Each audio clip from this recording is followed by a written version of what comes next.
এরে যুবক, আজকে ঈদের আনন্দ কেন কবরের কিনারায় দাঁড়ায় তুমি কাঁদো? যুবক হাউ হাউ করে কান্না করে বলে, গত ঈদে আমার বাবার নিয়ে ঈদের নামাজ পড়েছে, আজ ঈদের নামাজে আমার বাবারে আমি দেখি নাই।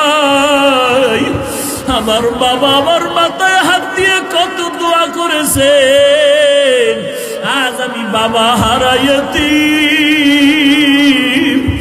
অন্য সন্তানেরা যখন আব্বা বলিয়া ডাক দেয়, আমার কলিজায় বড় ব্যথা পায়।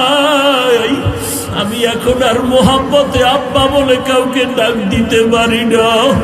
ও মা হারা সন্তান, ও বাবা হারা এতিম সন্তান, দুই ফোঁটা চোখের পানি ছেড়ে আমার মাওলাকে মোহাব্বতে